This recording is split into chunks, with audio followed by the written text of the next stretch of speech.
Hello and welcome to another episode, another taquito talking about Alien Earth. This time I have two surprising guests with me.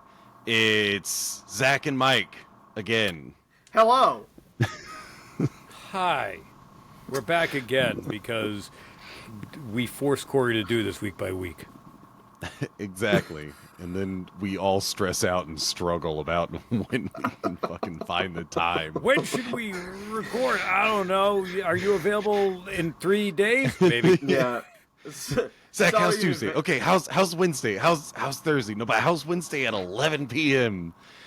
Sorry in advance Hey. if I fuck up this whole recording, which is still a possibility. I was ready early, and here we are 45 minutes late. I know. Zack at 9:41. You wanted... Michael said at 9:45 he wanted minute-by-minute updates. So I updated you at 9:41 that my Zoom call had ended, and then I gave you minute-by-minute updates for about 11 minutes until I received a invite to Riverside. Well, I followed the instructions that had been laid out. Exactly. You know, you're a much better man than Toodles. it's too soon. If anything, I'm an asshole. It's true. Yeah. Tonight, episode 6, titled "The Fly." It does not have Jeff Goldblum. Spoiler alert. Bit of a disappointment. Much better than Breaking Bad's The Fly. Heads and shoulders above. I really didn't believe you guys when you said there was another alien we hadn't seen yet. Until this episode, I was like, oh my god, they were right. Yeah. I thought that hype belonged to the Ticks. I thought you guys were going to be made fools of. No. Fools. Corey and I pay attention. Sometimes. Yeah. Sometimes. Zack actually rewatches these like some kind of schmuck. Like some idiot who gives a damn, who puts too much thought. Trying to have content. Doing my best. Okay, so yeah, this I don't really know where to start. Other than another great episode. This one was done by the same Noah Icelandic and chick. Lisa wrote it, and then Ugla. Yeah, Ugla again. Hers was the previous best episode. Number 4. Yeah. Oh my god, they got a Viking shield maiden to direct these. It's fucking amazing.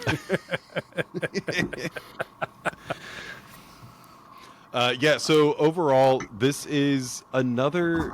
So this show made me realize something.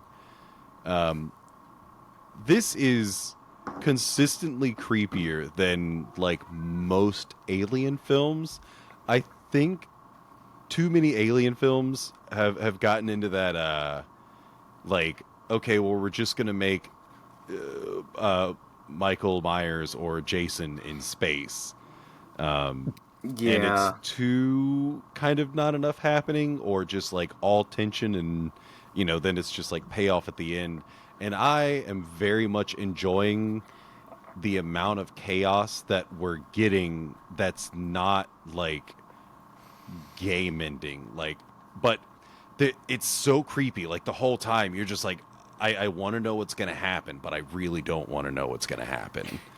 Yeah. Like, also, this show... I know it's going to be creepy. They're going to use real makeup instead of VFX. This episode did have a fair amount of VFX, but that's also because we had a adolescent xenomorph that we see grow, which I think the estimation is like 24 hours for it to go from a chest burster to around a full-size alien or less. Although we have seen it a little bit different. Usually we didn't see them grow up until Romulus. That was the first time we saw, what was it, a little hovel that it made in the wall, and then a full-size alien came out of that, and it was like, oh, well, that's neat. This one doesn't seem to have done that, or at least yet. Maybe it will, but it went from being like dog size to human size. Yeah, in Covenant we see a teenage xenomorph for the first time when David is making them, and you see the one that it's like it kind of looks like a xenomorph, but it's like 1/3 the size, and it does that little hug me pose. Remember that? Yeah. The weird Christ-like pose. Yeah, the David aliens are of a special breed. Also, I wanted to say, this show proves that alien fans can't accept goofiness, because it's like whenever you would criticize Alien Resurrection, the people who love that movie will be like, you just don't like fun. It's just goofy and you don't like it. No, it's because it was bad. This show is goofy, but it's good. But it's good. It's not embarrassing. Yeah. Resurrection has points that I enjoy, but it is not my favorite Alien film. It's the better of the last two of the original four. You know what? I'll say it's the better of the fifth one that was never made, so we don't know what that's like. So it's better than that, I guess. Yeah, it's one up from the one that didn't see production. Exactly. Yeah. So, yeah, this movie or this series, and maybe this is what the Alien franchise needed, because the movies have gotten. It's like they're weird for weirdness' sake, and there is something of a staleness to it. I still enjoy the Alien films. Romulus was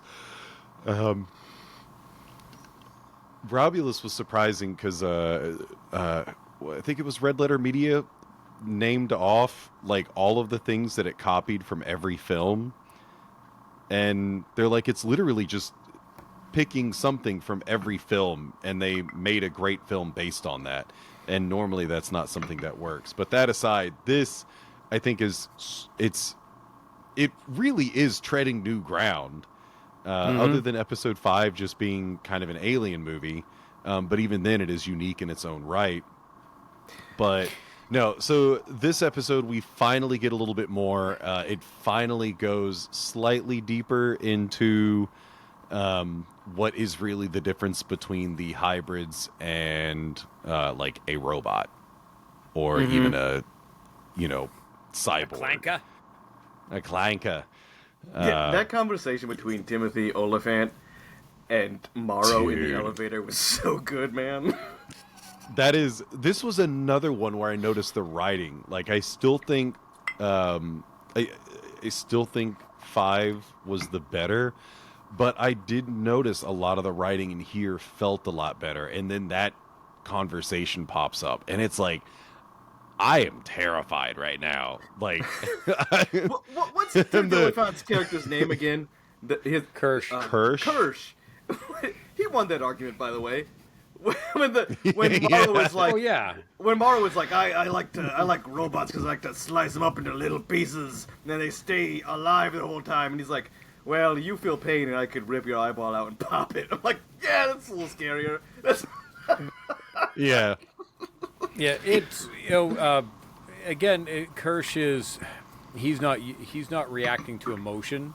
He's just approaching it scientifically with what the data says. Kirsch is an interesting character, he's man. Snarky as fuck, which is interesting, but he again is not driven by emotion, where Morrow is.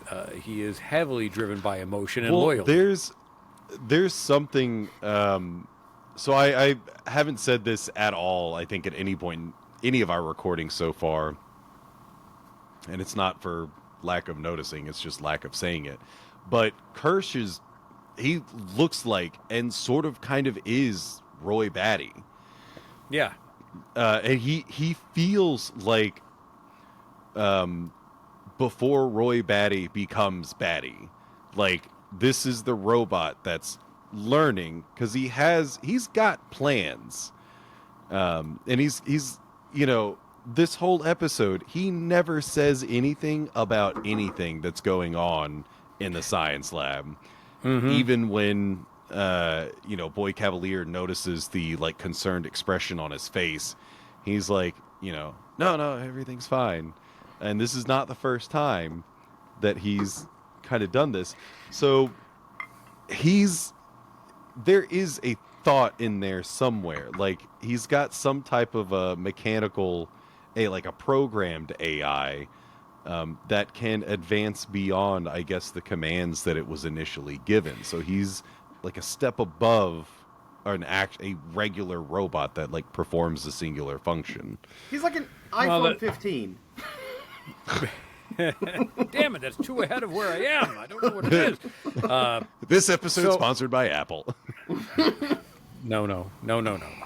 So this episode is kind of like a table setting episode for the next two episodes where everything is going to come to a head, and we're starting to see a little bit more chaos happen, partially by design and partially again because of just dumb luck, people making bad decisions, and Murphy's Law. And we're continuing to see the xenomorph grow. Wendy is communicating more and more with it, and every day we're seeing her lose a bit more of her humanity, which you can argue there's humanity there and there isn't, because she's just a copied consciousness in a synthetic body. But she is starting to analyze more and more and look at humans as not something that she is or wants to be. You know, she has made the connection with the xenomorph, and this thing, somehow she knows that they have hives, they have colonies, they have a hierarchy, and she's able to communicate with them. And they don't go around killing each other and backstabbing each other and being general assholes, unlike these humans that she is witnessing more and more that are doing their own egotistical thing. Also, I like that her and her brother. Oh, sorry. Did you have more? That's right. Go on. It comes up again later with her and her brother, her with Dame Sylvia, where you see it start to. I don't know if she has Isaac's laws programmed into her. Oh yeah, Asimov's laws. Or Asimov's, yeah. Thank you. I would think kind of no. Kirsch does because he's a synthetic, but she is human-ish. Yeah. And Nibs didn't hurt Dame Sylvia, but she did. She did. It was like a threatening gesture. She had her hands around her neck, yeah. So, but I think that Wendy would be the one that would have less, because that's kind of the constant conversation. Like in this one, even Dame Sylvia, like Wendy asks a question or makes a comment about being different or special than the others, and Dame Sylvia is like, "'Cause you are." Like, just straight up tells her, like, you are not the same as the other ones. But also with that, I don't know how much of it is her playing the psychologist and trying to de-escalate, trying to just walk her back into a less aggressive, accusational stance, which Wendy was taking, not physically, but just she was accusing Dame. I mean, we're ahead of where we should be, but it's a good episode overall. This was really a setup episode that had some action in it. Yeah, and I mean, I don't like as far as being ahead, I don't feel like we have to do like the play-by-play because especially this has so many distinct, like singular, unique things to talk about. Speaking of the brother, I am kind of loving, like, I am enjoying how fucking dumb he is.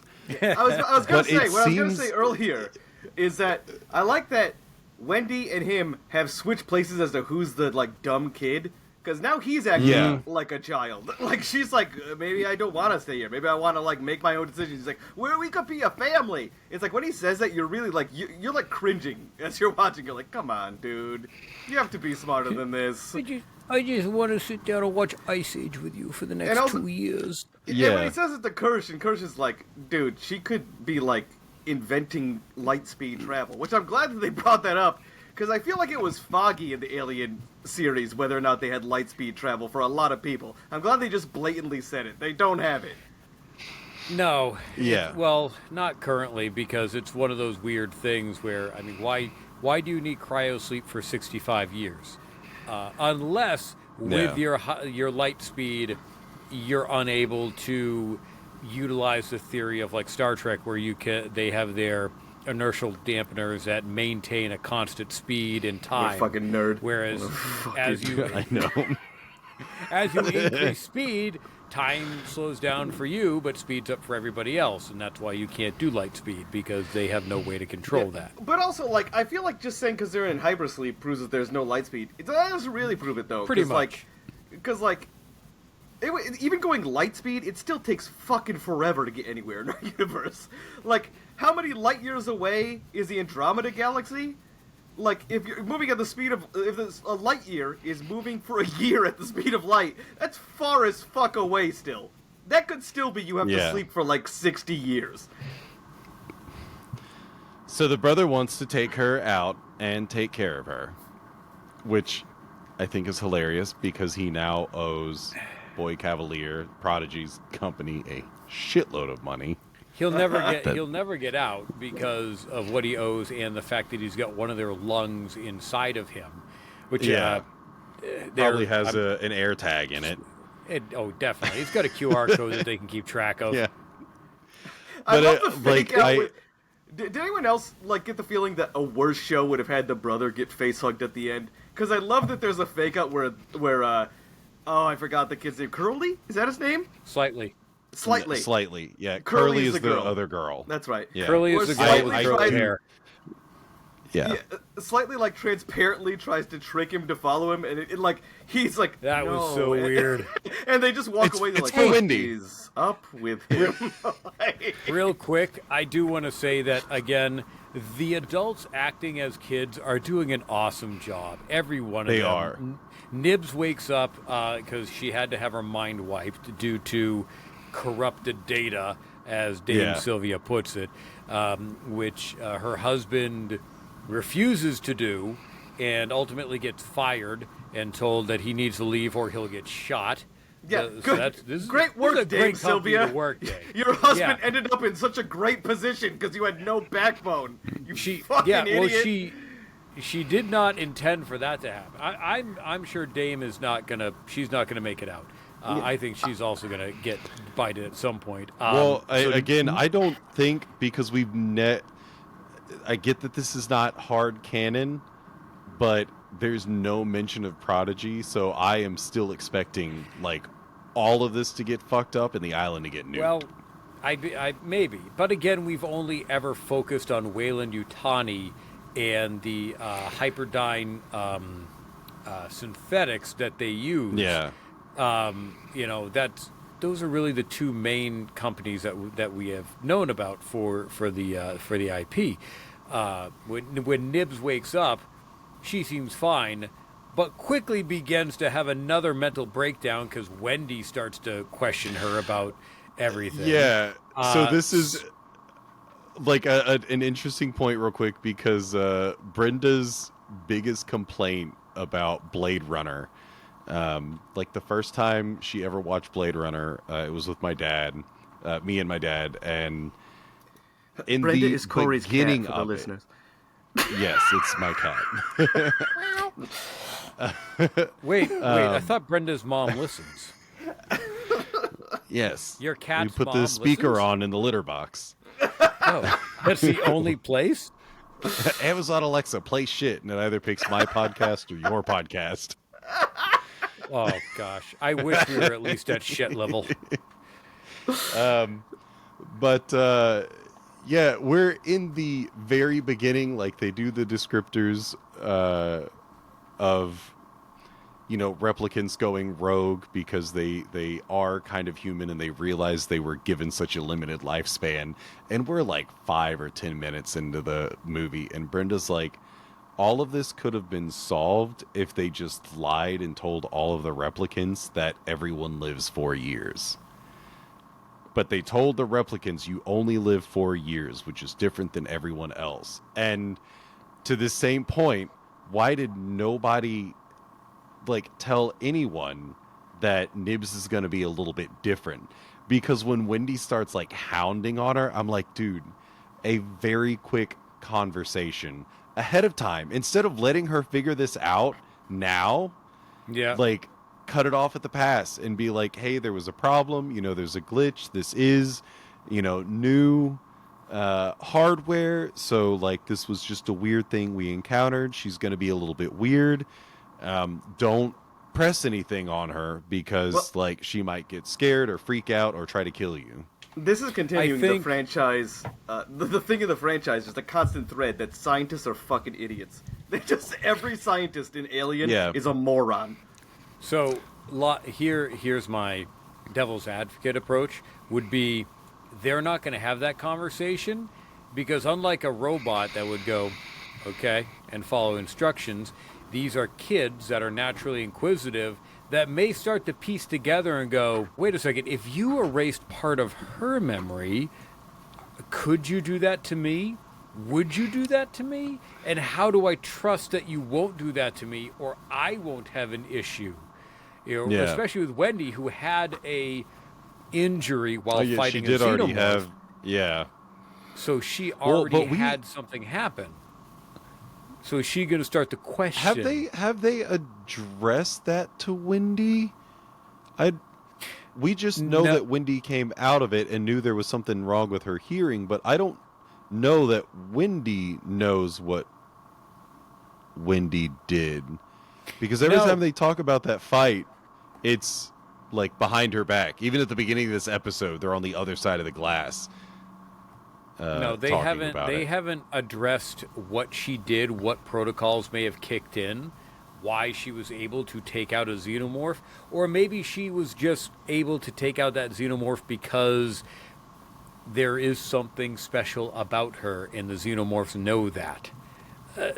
We still don't know. They're still ambiguous about that. But my counter argument would have been that is. While I would have gone that route and been like, hey, it made up an excuse, don't press nibs on this, probably the concern was, if we say that, they're going to start to question and wonder, and then we're better to just leave this alone and then hope that nobody ever asks her anything about anything. It is kind of damned if you do, damned if you don't, sort of. Because you're either like going, okay, the kids are gonna think she's weird for a while, and that could potentially be a problem, or you're gonna be like, hey, kids, we can fuck with your brains, whatever we want. We can just go Control A backspace, whatever we want with your memories. And let's see, Slightly does a great job acting fucking weird the entire time as he's struggling with the pressure that Morrow is putting on him to get someone impregnated by a facehugger so that he can save his mom. And which leads to the best third act of any episode in the entire season, I think. His nervousness of just being like, hey, you want to come with me? And saying all the weirdest shit that, like, children will say when they want you to do something. My son doesn't always want to murder me by facehugger, but he has said weird things when he wants to, like, bring me into a room to surprise me for something that he's done. Yeah, I'm just always going to question that I'm going to be attacked by a xenomorph now. That's great. I heard my niece in this character, because, like, the last time I went to my sister's house, I was like, I walked into their living room, and my niece was like, come sit next to me, and I was like, okay, but no climbing on my shoulders, because I don't want you sitting on my shoulders and begging for a piggyback ride. She's like, I won't. So I sat down, and she starts climbing up on the arm of the chair. I go, I'm not going to give you a piggyback ride. Don't do that. And she's like, I'm just getting comfortable up here, okay? And then she starts putting her leg over my neck. I'm like, you think I'm stupid? You think I'm a moron? You fool! Oh, yeah, all the questions were great. And then he knew he had failed and then sees that opportunity when the other dude comes in. And he's like, well, this is one of the gift horse. I'm not going to look it in the mouth. I'll let the facehugger do that. Why'd you get on in there? Even like the settings of that scene, I just love, because this is one of the few times where like the walk behind meant something, because that's always a trope in horror, is, you know, something is going on and someone just walks behind, and like clearly the scientist is struggling to remove Toodles, and Slightly's not concerned about this, which is concerning, but he's a kid. He just doesn't seem freaked out that his friend's face is melted off. Well, he's focusing on the thing at hand, which I guess locked we should. In. Since we're talking about the kids, we'll quickly jump back to Smee. Smee is my favorite, like, standout, like, kid actor this episode. Just his reactions was Slightly, because he's just there. He is the one right now. Him and Curly, I guess, kind of. Curly is kind of jaded towards Wendy, but Smee is just being a kid in all aspects I've ever seen. And truly, he just the wants entire to play. show. And he's got nothing. He's got no drive. He just wants to be a kid. Yeah. He wants to play. And when Slightly doesn't want to play with him, everyone else is in an alien movie, and he's in Goonies. He it's weird. He's searching for One-Eyed Willie's treasure, which is a whole other conversation. But when he and Slightly are in the woods, and Slightly's like, I got to deal with this thing, and he does this. Crosses his arms. I was like, that my kid does. Yeah. And he also great. has he has the best line so far in the entire series when Slightly is getting mad. And he's like, we're grown-ups now. I have to take care of it, you know, whatever.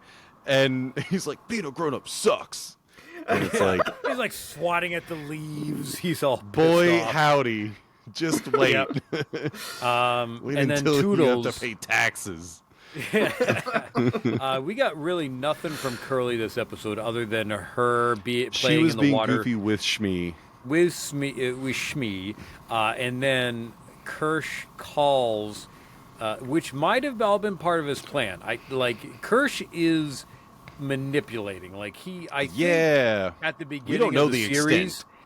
At the beginning of the series, I don't think he was full on manipulation, but as things have progressed, I think he's continuing to find loops in his programming around the rules that prevent him from getting rid of these stupid humans. So he knows. You know, Toodles just wants to prove himself, and so he sends him to the lab. He's hoping that Curly, or at least he alludes that Curly would go with him, and Toodles like, nah, I can do it, because Toodles just wants to prove himself, which proceeds to screw things up, because he's a child in the body of a synthetic, and he gets into the lab with our MVP, Bahram U from hell, and... decides to feed the animals, and he feeds the little tentacle dangler, which doesn't, frighten him at all. He then feeds the sheep, which the sheep pays no heed, and then he goes to feed the fly. And this is where I am starting to suspect Kirsch a little bit more, because we have a top-of-the-line laboratory here. Mm-hmm. These containment units, to our knowledge, have not really been used for anything. And the feeding apparatus for the fly, the one species that is the only thing that's deadly, I guess, other than a xenomorph to the synthetics, is jammed, and Toodles breaks it. So he's got to feed the fly, and so he starts grabbing electronics and some mineral rocks and shit. And at that point, as soon as I saw that, it was, this kid's fucked. Yeah, you knew it was over. Is going like to metallic devour and a rock. synthetic. Yeah. And the way that he takes the food in is so very kid-like. Dumb. Very it's kid-like. Like, you're opening the door all the way. You're walking in with your back. If an adult did that, it would be. Unlock door, open door, slide in, close door, lock. That's what you do. Dude, I don't even think I would have put it in flat. I'd have just chucked it in there sideways. You get what you get. Animals. They're animals. Yeah. They'll come find it, whatever. But he slides in there, and then the goat that is watching the whole thing, which is very manipulative, which I believe at this point, the sheep, it confirms. It's a sheep who is the goat. It is. It is the goat at this point. The it's sheep my MVP. is the goat. It, I think this confirms that it was manipulating the entire situation from the beginning when it was tapping on the glass as an eyeball. It hits the glass, scares Toodles so that the door closes, and he's fucked. And then the flies are disgusting and spit acid all over him so that he begins to melt. Yeah, and it's like, I knew it was going to happen because, like, it's called the fly. They are flies, and if you know anything about what flies do, they spit up and then they eat what they spit. Yeah. Like that. Yeah, it melts whatever they spit on so that they can actually digest it, and it's like, oh man, seeing that was a really good like synthetic death scene. Hybrid, but it's a robotic body. I am surprised, though, that for Toodles, the guy, the kid, whatever has been there with Kirsch, helping and studying these species, would know that the fly is eating metal. But maybe because he may he's not a kid, be considering he doesn't put himself. Yeah, like he's a. Because we know that they're in different stages of like thinking of themselves as human. So, but even like scene, slightly.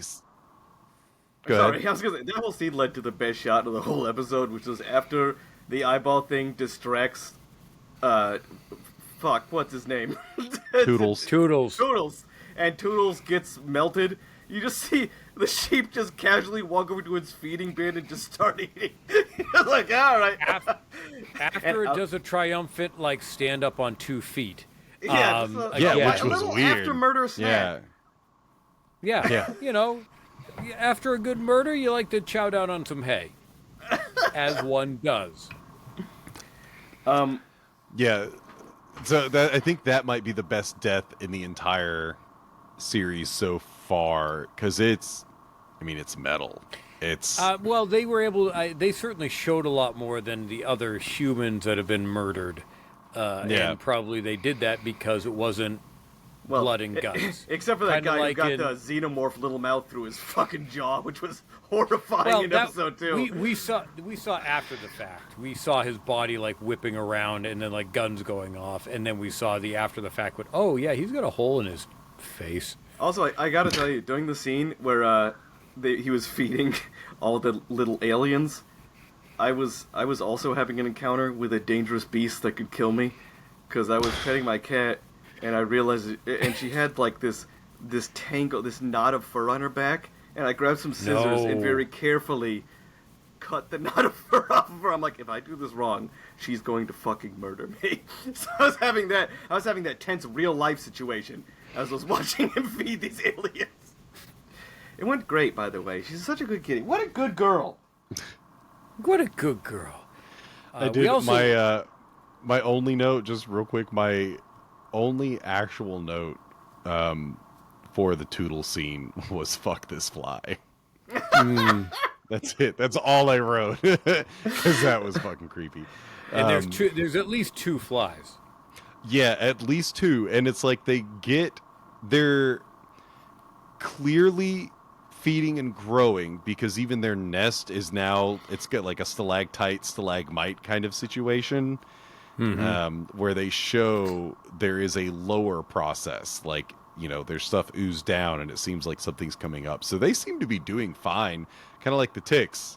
Like the flies don't give a fuck where they are. They're doing great. But Zach, what was your next point? I was going to say, because we've been chatting about the island, we actually get a small segment of outside Game of Thrones politicking going on with Boy Cavalier and Yutani as they attempt to negotiate the release of cargo in the ship, where Cavalier shows up in his not giving a shit ways, no shoes, putting his feet up on the table. Yeah. Another foot shot. Fucking Boy Cavalier. Another dirty foot shot. Tarantino's like, how do they do it? Genius. And we've got every episode. We've got an arbiter there. We've got Kirsch and what is it? Adam? Did Adam? No, Adam was on the island. Someone else go. No, he was there, right? Kirsch and Adam went with Boy Cavalier. No, because Adam was. No, I swear he was going to bring over because at one point he Boy Cavalier. If he was, says, he didn't say anything. He did not say anything. No, Cavalier and Yutani did all the talking because Mara was there, and then also from Yutani, like one of her guys that she had with her when she originally met with Morrow. So Yutani and Boy Cavalier and the Arbiter did all of the talking, where it was, we're going to discuss the return of your property, and then it became a back and forth of, this landed here, but, it could have been negligence. The pilot could have been drunk, which leads me to suspect that Morrow has not told Yutani, what actually happened, and that Boy Cavalier was behind the whole thing, because Yutani says shit about it. And Cavalier is able to argue, I'm just going to keep everything. She's like, no, I'll give you 20 billion or million or whatever to undo, to pay for your shit. And he's like, I'll give you a little. You've got animals. Oh wait, no, yes I do, but they're gonna go to the station, right outside of Earth, which we have seen before. I'm guessing that was the same one from Aliens, where Ripley was. When she came back, because that was the Whale and Yutani station. Yeah. Oh yeah. And then, after that, he's like, "All right, fine, I'll give it back to you." When she offers him 50 million or billion or whatever, she over doubles it, and he's like, "All right, cool, yeah, I'll give it back to you as soon as quarantine's done in 6 week quarantine." Yeah, that's and then he turns to the Arbiter. He's like, "That's normal, right?" And the Arbiter's like, "Yeah, that's all space things come down. Yeah, 6 weeks." So that's what happens every time I fly my dog. Gotta wait 6 weeks. Go to Italy with my dog. Also, am I dumb? Because I don't fully understand this. In your opinion, is the five the five? Did they say this? Is that the 5 big companies, or are they just the 5 or some nameless rulers? They're the 5 companies. We got some exposition from Hermit when he was explaining it to the kids that we had political leaders in the world. 4. Yeah, they made everything right. Yeah, there was war, and then they made everything right, even though there still is war between the 5 companies. And they went through them all. Whale and Yutani being one of them. Prodigy is the newest. Hyperdyne, which originally was going to be Cyberdyne.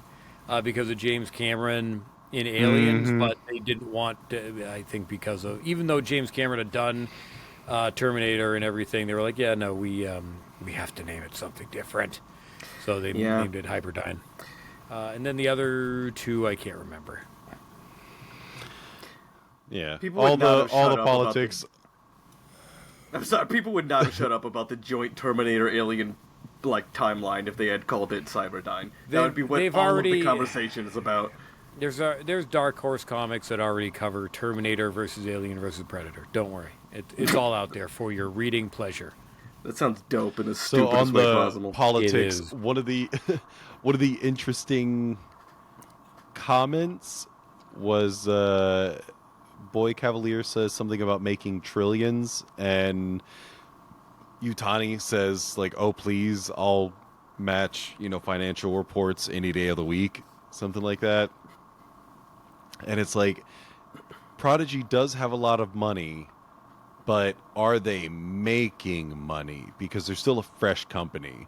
So I like this kind of because he is also young. He is a genius, but he is himself also very young, which shows. I don't think I commented on this in episode 4, but it kind of needs it now. He's fucking obsessed with this whole Peter Pan thing.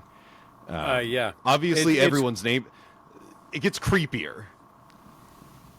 Yeah. Yeah. When they start talking about Peter Pan culling the Lost Boys, which is something you never talk about in that book, which is one of the creepier elements from that book.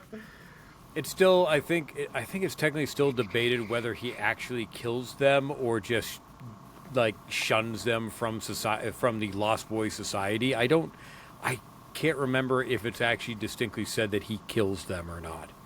I know that he lowers the population of the Lost Boys one way or another, either by kicking them out or killing them. So I think it's open to interpretation.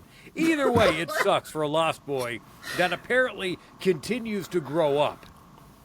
Yeah, I thought they were just eternally young. No, he just keeps killing them. Not in the original book, they're not. You continue to grow, and then you get murdered by a kid. Or a psychotic ginger. That's going to come back into, again, whatever PTSD he is dealing with from the person that he lost, mother, sister, father, whatever it is. It's going to tie back into that he just mentally never went beyond, and he hyperfixated on Peter Pan for some reason. And it'll come out at some point. Well, and on the topic of like hyperfixation on past traumas, we have been talking about Nib's experience in the ship as her traumatic experience. They expand upon it a little bit. Yeah, Dame was trying to explain to Wendy, or maybe not Wendy, but her husband. It was one of the Adam, two. I think when Adam was and Adam about just delete the part, and I want her. In like how many weeks we're gonna have them on display, so that they can be chatting up these rich people, and showing they're gonna show them off as essentially as product. Yeah, but they were referencing Nib's past trauma, and the past trauma was not the ship. No, it was when she was a child. So they put a dying kid who had other trauma in her life. Was Nibs the paraplegic? No. Yes, I think.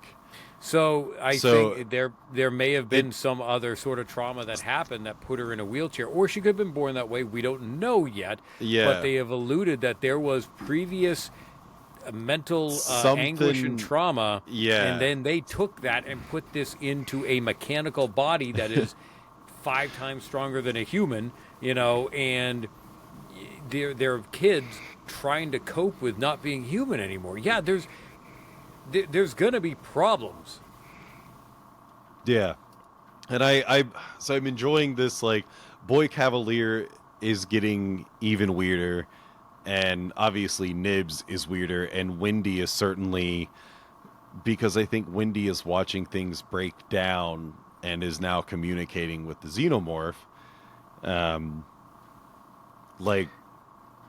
It is hard to say that Wendy is losing her humanity, because, I mean, is she really, like, is humanity strictly the tearing down of our own, like, species, or is humanity the building up of it? That's a philosophical question for another show, but I feel like as someone, not just as a robot, but she's a kid who's never had any life experience. Like, this is the way that she's living. The brother wants to take her away from it, and this is the best life she's ever had. And, she hasn't been there super long, obviously, but she's acclimated to it pretty well. We don't know, because she doesn't age. We don't know how long she went, do we, from operation to, or transmitting her mind? Don't. The other kids are still pretty fresh. We don't know how long, but we know that they're still fresh in all of this. And maybe when I said she's losing her humanity, that isn't the right way to look at it, but I think she's losing her faith or connection to humanity, and regarding where we are and where she was, I think is, even though she's still going to remain human and think, and I don't think she's going to go full synthetic, but I think her empathy, at least towards humans, is starting to dwindle because of how she's seeing certain ones act, and also because kids don't always understand the nuances and how complicated life can be. Not that these adults are handling anything correctly, but kids just don't. They don't always get it. Kids are super smart, but they don't always understand the full scope of things. That pet xenomorph is going to get sicked on someone before the season's over. She is going to come in. That thing. That's a fucking pet Doberman ready to go. Yeah. But also, the one line where she's like, the pronunciation is hard when she's talking about the xenomorph language, it made me think... what do you guys... Do you think we're going to get xenomorph subtitles before the show is over? I hope do you think not. they're going to go that silly? It might. It honestly might. I don't know. If they do, Patrick Warburton better be in that episode. Clickety, click, clack, and click. Wendy, what do you want? You want me to eat her face? Yeah, I'll go eat her face. All right. Clickety, clack. So long. Is this what you wanted? Do you mind if I take her on down here and impregnate her? Not me, the face hugger. It's always suspicious. Enjoy. Yeah, hold on. I gotta the face hugger, the doctor's face hugger, the face hugger specifically for the doctor. That face hugger. Excuse me, I'm gonna spit up all over this body. I gotta make a hive. I want them to go full Godzilla versus Gigan and have overdubbing. Oh my god! But I hope they don't, because I still think the things that I hate the most. What is it? Alien 3 and then Covenant both did Alien Vision, and Alien 3 did Alien Vision. Covenant, yeah, because they did the wide angle. Covenant, I think it was Covenant, but because they had like almost like the TV noise. It was terrible because it's basically just like regular wide angle footage, but with like static or like the bacteria in your eye that looks like worms. But it's like floaters. The floaters. But it's like They're everywhere. I don't want to know how the alien sees. I want it to be a mystery. The Predator is okay because it's technology. Like we're not seeing what the Predator sees. They also showed us our own tech. But they also showed us in movie 1. They established that for the Predator, and they also made that part of lore. It's like, it can see us because it sees our heat. So that was kind of built into the because main of the helmet. story. We're seeing the helmet. Yeah. We're not exactly seeing its sight one layer. We did at the end. True. Yeah. If you play the Alien vs Predator games, they show you alien vision, and it They sucks. do. You see. Oh, that's right. That's aura. been so long.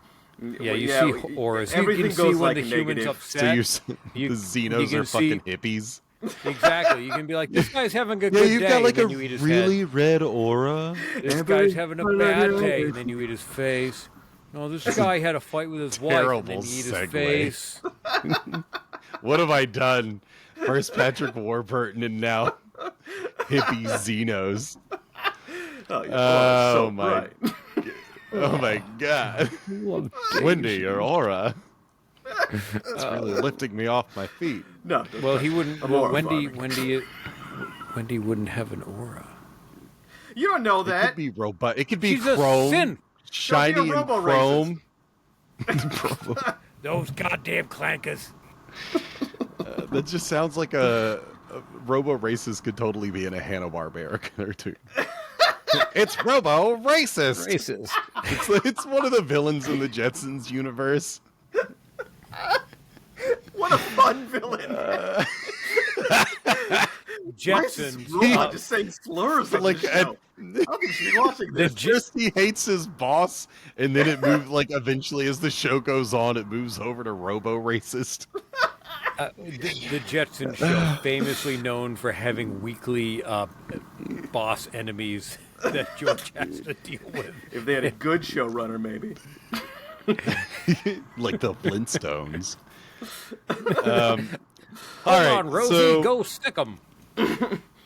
On the writing, because one of the things I didn't mention when we were talking about that, for as dumb as some people can be, I still like that enough of these people are written kind of smartly, if not arrogantly. Like Adam is once again arrogant, doing a great job. He is killing it. But when Hermit is on patrol, he's asking about a boat and like the girl's fishing experience. And Hey. I loved it when she's You guys like just boats? turns around and she's like, whatever you're thinking of, stop it. Stop asking me about boats and my history with fishing and like my familiarity with them. You guys, just you guys stop it. you guys want to go sailing? You guys like sailing? Yeah. Which way? Sailing? Which way do you think the land is? Do you know how to start an outboard motor? What about an onboard motor? This How do you episode read has a a lot of compass? people thinking they're smart, tricking people, and just failing fucking miserably. Yeah, and I like that it's addressed. Like the other people aren't idiots, and so Not honestly, like complete idiots.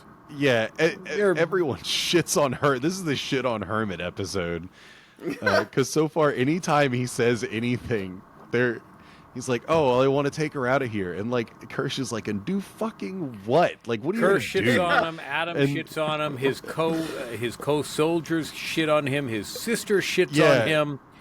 Slightly Everyone tries to kill shits him. on him. It's, Slightly tries to get him shat on. yeah, which is weird. I did like the writing for that scene because it did feel it felt like actually real. Like these people aren't just idiots. They're, they have motivation. They're getting paid well. They feel safe. I think in a very real way, the girl's argument of at least we know where the monsters are is insanely valid. Like they don't know what the monsters are, but they know that the island in of it itself is perfectly fine. They're watching for people. They're watching for Moros. I mean, yes and no. I think that's the ignorance and stupidity right there. Well, we know where the monsters are. They haven't seen the monsters other than the dead one that got wheeled by. They don't know what it can do. And they we don't even know if they anything saw about that. it. No, I think that they did because they were there when Hermit and everybody was leaving. We did see them. So I'm guessing now that they're on the island, they were part of the team that came over with the dead Xeno. So they know that some of these things exist, and they know where the monsters are. But also, you're locked on a fucking island with monsters from space. Stop thinking that you're in a good situation. To defend it, so far, everyone has thought they're pretty safe. Because no one knows what they do. And those people are mostly dead. Yeah, but they're like just now starting to die. So it's like what do they have to worry about? And I think there was an entire squad that was killed in episode 2 and a 1700 slut party that was just decimated. Slut party. Why don't we have slut parties anymore? I'm Because surprised they don't have them where you live, Mike. We don't have fancy wigs. There's not enough people in Iowa to have a slut party. Oh, you can. There's no And most fancy we can have a number. slut get together. Just invite them A on over. slut shindig. Just put out a sign. Say that you're having a good old fashioned corn boil. They know what I was talking about. Come on over, sample my corn. The only other I guess 3 things that I have of note, and the first one will be really quick, but in the beginning of the episode, they show a close-up of the sheep, and 1/8 of the eyes rolls back in. Back into the full eye. And that creeped me out because for a minor scene, I am like, what the fuck are you looking at back there? What is so important that 1/8 of your eyes needs to be inside that sheep's brain? What was inside that brain? What's going on there? I don't know. Is there a party? Is there a slut party going on back there? Is someone having a corn boil? What's going on? A corn over there? boil in that sheep skull? You just gotta look at your tentacles. Just see if they're see how they're looking. Check them out. Making sure you got some good grippers around that cranium. Jeez. I got a story about grippers after this episode. Oh, well, I can't wait to stop recording to hear that. Yeah. So Patreon content that doesn't exist. Yeah. After that, the other thing was a super quick note, but did you happen to see anything standing out when slightly happened to meet the doctor? When the doctor came running in, did you notice anything in that scene before they enter the lab? There's more black mold. Oh, or yeah. whatever that is. So a couple things about that. One, that is mold, and I believe Noah has said there's not much else to that other than the humidity of Earth has raised, and it's just a natural forming thing. And this compound is being overtaken by mold. It's everywhere and spreading. That's what he could be flat out lying. But that's what he had said in a recent interview. That it's just the whole mold. Red herring. Possibly. But also, I was going to say that Arthur is the dame's husband. Okay. Arthur gives too many shits. He was fired and was going to be threatened to be killed if he didn't leave the island. Hermit comes and sees him because he senses that he's also a nice person. And then, conveniently, while on camera, is like, sure, your sister's safe. Come here. Dude, so you can look at her vitals. Look at her vitals. Yep, she's got a good, strong pulse. Look at her big, busty vitals. Look over here. This guy's fine, too. He's got a good throbbing vital right there. It's great. Robert. Types look to Hermit that he needs to get Wendy the fuck off the island. Gives him a boat code, and then shuts down the remote tracking so that Hermit is going to be able to somehow. Which I was like, no one else Wendy. can see this. No, they don't have like alerts built in. Okay, he blocked the camera. He blocks the camera, but why was there when Toodles dies, and we don't know if he's dead because we don't actually know anything about the process. We don't know if his brain is you never knowledge know is stored anywhere. Do they have a cloud? Tell me they've got a cloud. It's got to be uploaded to the cloud. But when he dies, he goes offline. Why is there why does this guy have to run a command prompt to learn that Toodles is offline? Why was there not a warning that's by the way, Toodles' cameras have stopped and his whatever their version of a heart rate, because they show the monitor that looks kind of like a heart rate. It's weird. It's kind of at like an angle that shows little mountainous stuff. I'm gonna chalk that up and answer that to you. Arthur was fired and wasn't fucking paying attention because we saw Toodles on camera in trouble. We saw Toodles die on camera. Arthur walked back past the camera with Toodles' body on it and did not see it. But so my question is why was there nothing built in to warn them when a camera goes out or when one of their synths just stops when they are actually monitoring them, but when someone reaches zero, no audio, no video, super easy. We're still in alpha. A wizard did it. Yeah. We're still in alpha. We haven't gotten to beta core. You're talking about beta process. We're still in alpha right now. It's going to be forever before we hit Sigma. We haven't even rolled this out to the public, all right? We're still in a trial period. And we're still working out the kinks. Sure, a kid got acid on his face and melted. Who hasn't that happened to? I mean, not to my kid, but I'm sure somewhere it's happened to a kid robot. Yeah, it's a thing. But also, I think a lot can be explained away with just the analog future. That's a great thing about analog future. They have shitty equipment. They do. It's the future, but everything is crap. Yeah, one wire gets snapped and that's it. You don't know shit. They're still using landlines. They don't even know what the internet is. No. They're still in AOL chat rooms. Morrow logged on and everyone was going ASL. Oh man. Okay, the only other thing, and this one of y'all might be able to answer this, but the camera angle they show with Arthur entering the room, it's kind of pulled out.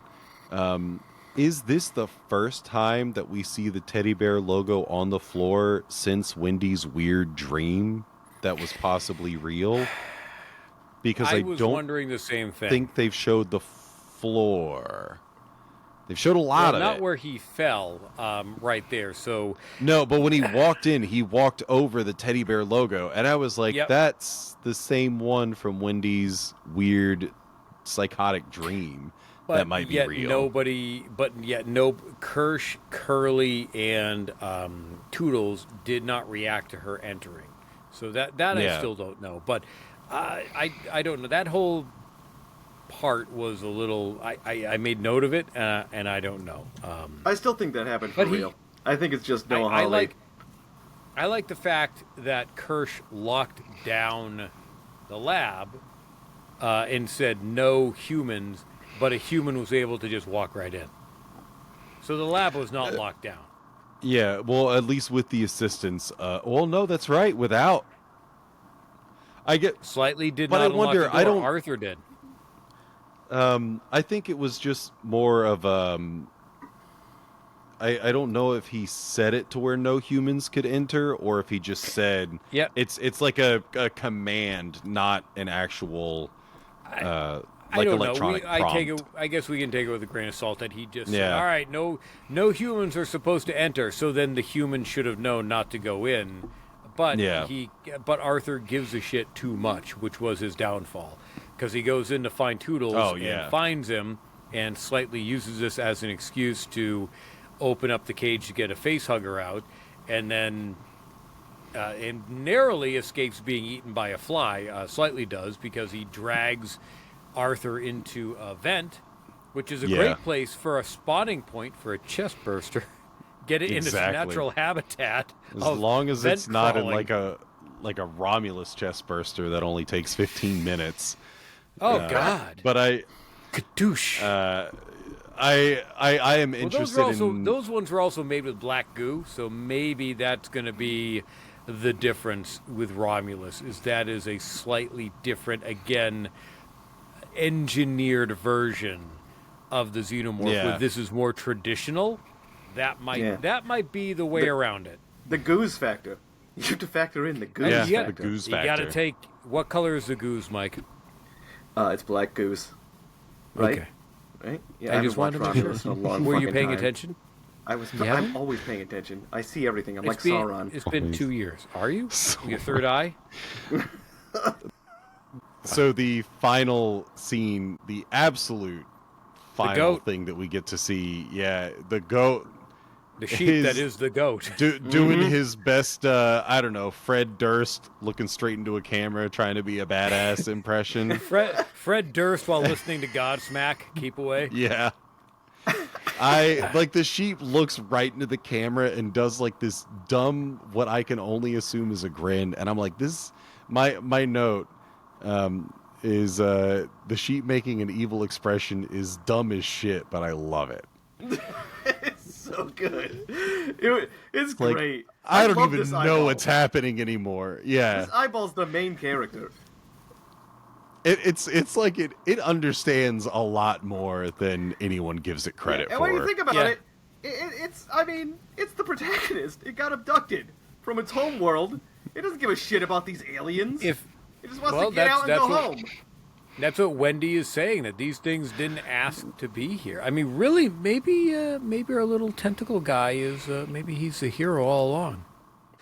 And also, I've seen a lot of snobs on Twitter being like, I don't like that the eyeball looks so silly. It doesn't match with the xenomorph. It's from a different planet.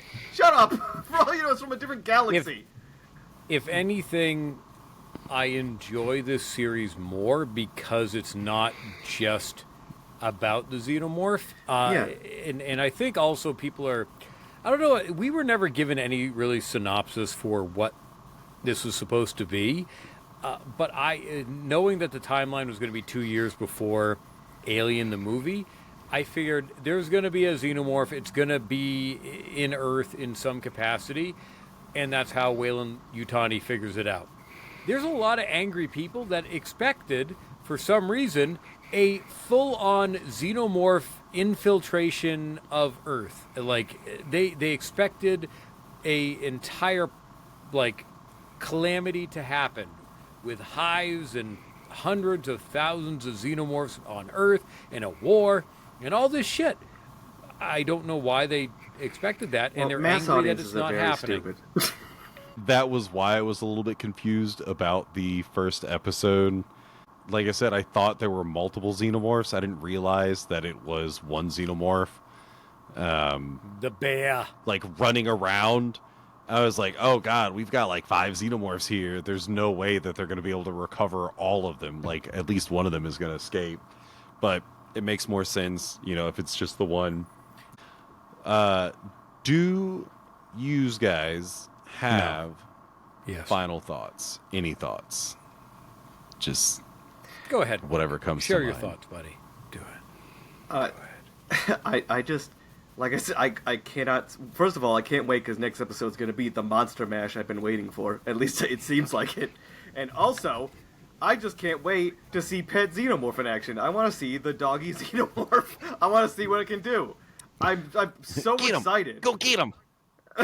Sick him. Hope she names it Fido. She's gonna put a bedazzled pink leash around its neck. Just watch. She already. It's gonna fit in her purse. Well, not anymore. But I bet she carried it around in a purse for a while.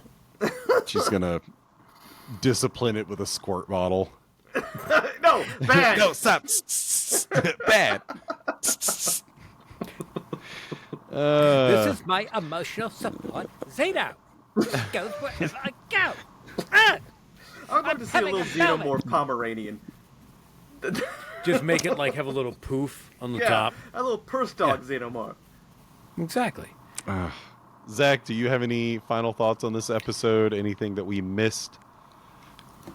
No, we covered most everything. Again, I think it's a good table-setting episode. I think the next episode is going to ramp stuff up even more before the climax. And I think we're going to get...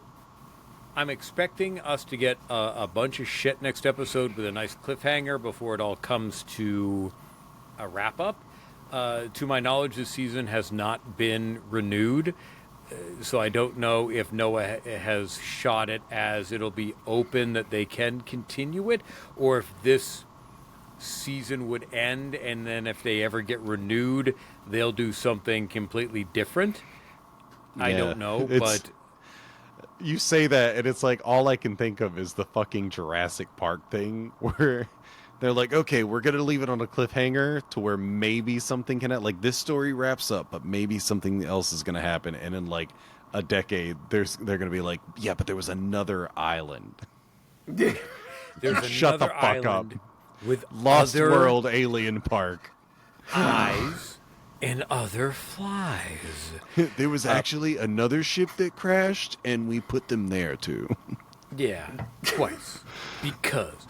I like it. It's a good series so far. I'm excited to see how it ends. Again, good setup episode that's got a fair amount of character expansion again. Yeah. I don't really have much complaints. Yeah, this is also the second highest viewed episode so far. The first one was episode 1 at 0.589 million U.S. viewers, and then this is 0.478. Where's the previous, like, episode 5? Surprisingly, only at 0.361. It's actually the lowest. That needs to be, like, double. I feel like, general consensus, anyone I speak with says this. Yeah, like, literally, Jose from Cinema Villains texted me. He's like, okay, before I listen to this episode, I just have to say that was the best Alien movie that we've had in like 30 years. And that's what you both said after you, Corey, said that you didn't want that. And I think, Mike, you said you didn't want that either, right? Yeah. Yeah, I thought that was a prequel episode. Bad choice. Yep, and then you both came back. You're like, wow, this is fucking great. But and it worked because it didn't focus on the Xenomorph. But also, it could have been awful. They could have fucked that all up, but I think they did it just right for the most part. I think 5 is still the best episode, and they handled it about as good as you could have. So yeah, this episode is good. I feel like this is everything that episode 4. Like, I had some issues with episode 4. Episode 5 was like, okay, this is great, but it's not linear. So episode 6, The Fly, to me is like, now I'm much more comfortable in what's about to happen. How many episodes do we have left? Do we know? 2. It's just 8 total. Damn. Yep. Yeah. It's going to drop on the 16th and 23rd. Man, and that's it. Sad. Yeah, gents, where can we find your content, your alien abduction related content? Well, Michael, where can they find that? Neatcast.biz. Or it might be .com. I think it's .com. The Neatcast. Oh, the Neatcast. Yeah, that's what I meant. Yeah. Because unless you forget, that's actually the name of your show, is the Neatcast. Oh, I get it now. I get why that's the website. Okay. All right, yeah. Good job, Zack. So yeah, this is still my one time to plug. For the month of September, I am raising funds. I'm doing something called the Great Cycle Challenge, which is partnering with children's cancer research. And my initial thing was I was going to raise $500 and cycle 200 miles. Well, I reached my $500 goal in 5 days. And so that was great. One of the things I am doing to celebrate that, like I've already upped the limit, but I've also upped my cycling limit. So I went from 200 miles to 300 miles. I did 50 miles earlier this morning, just in one go. So I'll be doing, I still have to find the ability to do 129 miles in 2 weeks. But yeah, I'll have a link to that if you're interested in donating. Yeah, children's cancer research done by Great Cycling Challenge. Also, if you want to find me, Twinbee Podcast anywhere on social media. And The World is My Burrito. Well, if you're listening to it, you already know where the podcast is. The World is My Burrito anywhere you listen to podcasts. All right. Thanks for listening for another week. As is expected, the listens per episode go steadily down. It's like dropping. The Fly. Yeah, exactly. Dropping like The Fly. But thank you again for listening, and we look forward to filling your ear balls once again next week. Until then, we are out. Goodbye. Earballs. Bye-bye. Earballs. Earballs? Your earballs. Earholes. You can have earballs.